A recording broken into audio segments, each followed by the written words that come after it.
What's up, everyone? Welcome to episode one, ETSL. We're gonna give you guys some questions. We're gonna talk about some of the teams in the league. My name is Madhu. I'm from the Athletics. I'm gonna get these guys to introduce themselves. Yeah, everyone got nervous right now. How many want to start off? Yeah, for sure. So Hammer Hamza on the Phillies. Shy from the Cardinals. Also from Dodgers from Tier 2, yeah. Cool. I want to give a big shout out to One Night Jacks and Untouchable Sound Crew. They're two of our main sponsors. Without them, I don't know what would happen. You know what I mean? They play a big role in the league. But let's get this started. All right, Tier 2 Comp Division. I'm gonna ask you guys first question: team that everyone sleeps on, or teams plural, whichever one you guys want. Whoever wants to go first, guys. I'll start with a team that we've played already. We'll go with the Commissioner's team, Keisho's team. I think Keisho's team has a lot of experience on their team, and because of that, you can't sleep on them. These are all guys that have done it, whether it's in this league or in other leagues. Yeah. So they will always show up and they will play good baseball or good softball. So you can never really count them out. So that's the thing, right? Like if you take into consideration a lot of the experience that goes into it, I think the Expos kind of fall into that too, right? Because these are guys that have been playing this sport for like fucking 10, 15 years now, right? And these are guys who've been there. They know how to win. They just got to kind of get out of their own heads. But the minute that they do that, they're going to turn the season around. And I think that they could be like a big time sleeper in this league. I think another one, if I were to kind of like think of it off the top of my head, is probably the Rockies. So the thing is with the Rockies, when they first came into the league, they were they were initially put into Tier 1.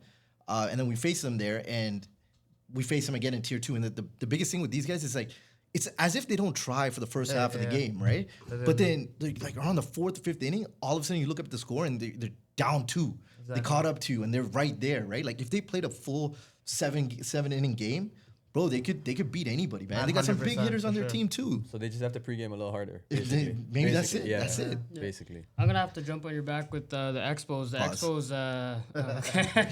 The Expos going into the season probably had them one of the top teams. They added big pieces with Aaron, Anthony. Losing Anthony for us was big too. And then also having guys like Deluxe in the outfield, you can't go wrong with those guys. And Sean backing that team is like, you can't ask for a bigger or better pillar than that. So I'm gonna have to go with Expos. Their record doesn't show it, but they're gonna step up when they need to. Playoffs is the real time, right? So we'll see what happens throughout the season. The last one I wanted to add real quick, if I cut you off, and me and Oso were just talking about this, is who knows that the Orioles are third in the standings? Like, Are they actually? Like nobody really pays attention to them No because way. Oso's no longer on the team, so everyone forgot about them. But you look up and they're literally right there. They're literally right there. And, they have a whole bunch of guys that play the game. So that's a team that, again, they're just kind of creeping up on everybody. They're staying right there. And they got a whole ton of experience too. Exactly. Yeah. They're 5-1 right now. That's crazy. I didn't even take that in. All right, yo. So next question. MVP. What do you guys think? 2024 season MVP. Who do you think are some runners? Anyone? I'm gonna start off with Rahul. The Phillies adding Rahul was like the biggest, or one, obviously with Harsh, was their biggest game changer. Obviously, they had for the Phillies. We know singles and Shisha all day. We know what they do. But adding 2 power bats in Harsh and Rahul is like a game changer, and defensively too. Rahul is arguably one of the top two-way players in the league. So adding one of those guys to the team that already has a defensive identity and can hit the ball in the field, you're dangerous. And Rahul's been leading that team very well with you. Yeah.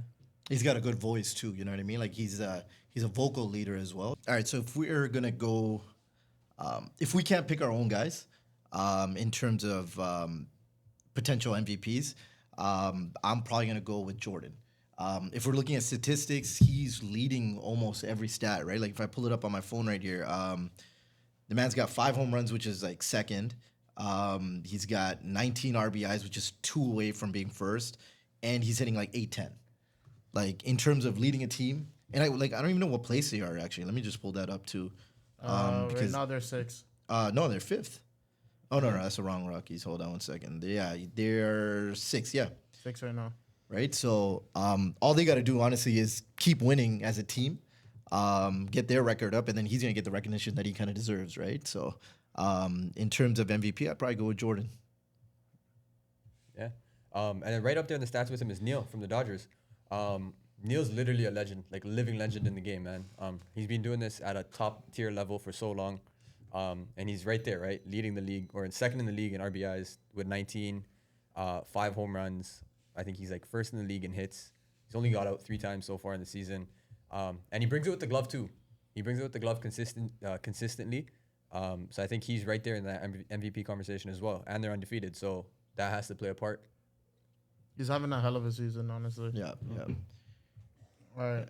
So next up, from your own teams, all right? So we're going to talk about your own team specifically. Who would you say are the most underrated players or maybe players that are on the come up that you see are making progress throughout the season? Oh, everyone's looking at me. Okay, my bad. All right, so I'll come up with 2 names, right?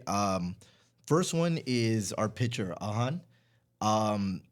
I've played on a lot of teams, and I haven't seen many pitchers that are able to control the game the way that they have. There's probably, like, off the top of my head, it's probably P is the only guy that I can think of that can actually, like, you set up your defense in a particular way, and you tell that pitcher, yo, look behind you. I need you to hit the plate this way so that we can play live as defense, right? Yeah. And this is one guy that can get it done. First pitch strikes. Like, if you look at his stats, he's probably up there on first pitch strikes, right? Also, he's great defensively, and he's a big bat too. On top of all of that, right? So, I think Ahan is definitely underrated because, like, literally no one in the league talks about him unless you've seen him play before or you know of him. Not one person has said a single thing about him, right? A second player I would probably think of is coming to the Dodgers. I knew a lot of the guys. I knew what each guy is capable of, both on the offensive side and defensive side. One guy that I didn't expect to be as good as he is Jenna. Left field? Yeah, left field. So Jenna is amazing in left field. Like, any ball hit to him, he's getting there, right? Yeah. Like, I just feel like, especially when you look at it like our outfield, he's probably the last guy you think of, right? But I think he's severely underrated with how good he is out there defensively. Yeah, I can go next. I would say there's 2 guys on the team. I'll start with our leadoff hitter, Abu Bakr Sheikh. We call him Abu. I think he's very similar to some of the other pitchers in the league, but one big difference for him is he's left-handed. I mean, people just don't see that a lot, so it makes a big difference. As our backup pitcher, he's given up, I think, under 30 runs in 3 games that he's pitched so far, which is amazing, I would say, for a softball league. And then also, he gets on base and leads us off really well. So I'd say him as the first guy, and the second guy is our first baseman, Bilal Govani. Line drive machine, just gets on consistently in the middle of our lineup. He's exactly what we need after Rahul and Harsh. They kind of get on base or they clear it, and then he's the perfect guy to kind of set us right back up and get us going again. And he makes all of us in the infield look good with the way he plays first base, man. Solid. For my team, I'm going to have to go with, start off with Trevine. Trevine's defensively, I feel like the league already kind of knows how he is, but playing center field for about 3 years now, he's been holding down our outfield very well, and it kind of goes underrated because he's kind of the centerpiece of literally the center field of our outfield. So if we don't have that, our defense is not there, and that's part of our identity. So having Trevine there is a big thing.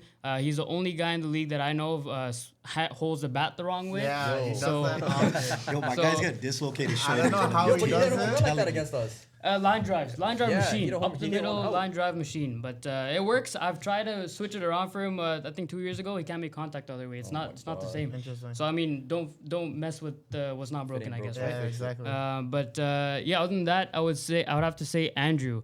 Andrew was a ringer for us last year, and he played I think 2 games for us. And I saw Trevine brought him actually. I saw the potential in this guy, and he played a lot of co-ed ball. And you could see the potential in him. He a line drive machine, swings the bat very hard. But if he's hitting I think 14 for 20 right now. Big piece of our lineup, and he's not that high. He's probably batting 5 to 10 in our lineup. I kind of mix it up a little bit, but having him in the bottom half of our lineup is as someone hitting 14 for 20 is disgusting. So Sure. I'd have to say he's a big part of our offense, definitely deeper in the lineup. Yo, tell him about a special gift too. So anytime it's deep in the outfield and he has a wicked arm. But the only thing is he catches with his left, throws with his right. But if he has to launch it from the outfield, from the fence, he takes his glove off, throws it with his left hand instead. to throw further, and it's So, a freaking so waste. the guy who bats this way So he's like recruited a guy who throws with two hands, yo. We're a pretty special team. I got. That's like hilarious. Apple That's why showing you said off it on right, right? You said what the that? heck? Oh man, that's hilarious. Yeah, no, but yo, like real talk, that guy is pretty sick though. Like I've seen him. Someone said it to me, right? Like yo, watch when he throws. There's a ball that got hit to the warning track, got over him. He got there. The man tossed Yeah, his I've seen glove, his glove grabbed get the tossed. other, Crazy. Yeah. and he launched it Yeah, too. yeah, And he tosses it, and I don't know. I thought he just like maybe he's just mad or something. No, Yo, no. I yo, never really took any switches. I got emotional about the play. Yo. That's crazy. All right. So next up, we got it right here. We just seen it live in action. It was a good day. It was a lot of chaos. We got a lot of good picks. What do you guys think? Let me know what team, other than your own team, obviously, because you guys are gonna choose yourselves. I know that. But what team do you think is the front runner for the draft tournament? July 27th. I need everyone out there. Come out, show some love. We're gonna have some music, good games. We got some good food out there, so make sure you guys make it out there. But let's see. Let me hear your picks. Yeah, go ahead. My bad. So to start off, I'm gonna have to go with the, I guess, somewhat easy pick because he's won last year too. So I'm gonna have to go with Sean. Sean's team, he knows that a draft is in these draft tournaments. If we've seen it before. I like his 4-5 pick. Having Anthony at 4-5, Anthony and Aaron at 4-5, two defensively gifted players, and they also bring that offense, home run potential as well. You can't go wrong with those guys at 4-5. He has a lot of depth too. Having a power hitter like Robert at I think 9 or 10, you can't go wrong with guys like that. So I'm gonna have to go with Sean for sure. Yo, I'm gonna go ahead and agree with them, right? Because my boy got gifted half of the second round, so I mean, Weren't you a part of making that trade? yo, I was. I don't know. I was heard you're kidnapped behind the after scenes this. doing some laptop work. He was a yeah. part. He was a reason. But no, man, Sean's team on paper looks amazing, right? And like you said, Sean really knows how to draft these teams, and yeah, man, like they're stacked top to bottom, right? Like I didn't know much about this Robert dude yet, but Yeah. it's just because I haven't watched that team play yet. But like if he can hit it out too, to have him somewhere that low, that just shows how good Sean is with getting lucky. And well, he's I'm just 2P now, joking. right? Is he 2P right now? Back to back. Yeah. Back to back draft right? tournaments? Yeah. Okay. I'm gonna go with Kish's team. I think Kish hit it out of the park with his first two picks, and then he kind of continued and he set himself up really well. With his third pick too, right? Yeah, exactly. Sorry, I didn't want to splat you too much. No glazing. But no, yeah, I think Kish did really well for himself.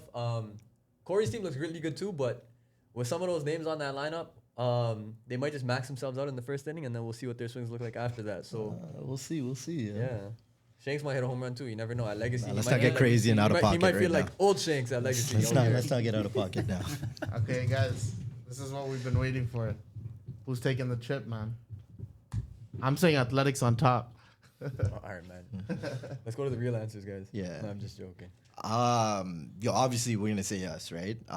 But if it wasn't gonna be the Dodgers, I think it's that team that's right on our toes right now, right? Or right on our heels right now is the Phillies. Bro, they were already a great team to begin with. They added Rahul and Harsh, like bro, like two dudes like Yeah, big that can- pickups. Exactly, you know what I mean? They're gonna be a hard team to beat. Their defense is already amazing. They're able to get on base for guys like Harsh and Rahul to hit them in with home runs and stuff like that, right? And they're a team that knows how to play small ball really well, and that's an art that's kind of lost on a lot of these teams. And I think that's what makes them great. As long as they don't play down to their competition, they're gonna be the team to look out for. Yeah, 100%. I agree with that. I'll go next, just because I feel like a lot of the stuff that also just said about the Phillies, I see a lot of that same stuff with the Cardinals. It's a team, whether they were the Cardinals before or the Royals or the Yankees in past iterations, they've always given us trouble. But it's like looking in the mirror for us at some points, right? They play small ball really well. They all throw well from the outfield. The defense is great, and they have guys that could hit you that big home run when you kind of need it, and the pitching's good. So I know we played them early in the year, and they were missing a couple guys, and we kind of got the better of them, but it was a close game. So that's a team that I'm obviously always looking out for. I'm gonna have to go. Those are both two solid picks. I'm gonna have to go with the Dodgers. The Dodgers are a team we expected to do good. Adding a guy like Oso, you can never add anyone of a better power bat, I guess. So having that as a pillar behind you, and then having young guys like Deluxe coming up in the league and doing what he's doing, they've given us. A whole lot of trouble. Hit 6 bombs against us. So if they keep hitting with the power they have in their lineup, the guys like Neil as well, they're a very dangerous team two-way. And I feel like if you guys can figure out the power bats and keep doing that every game, you're the team to beat.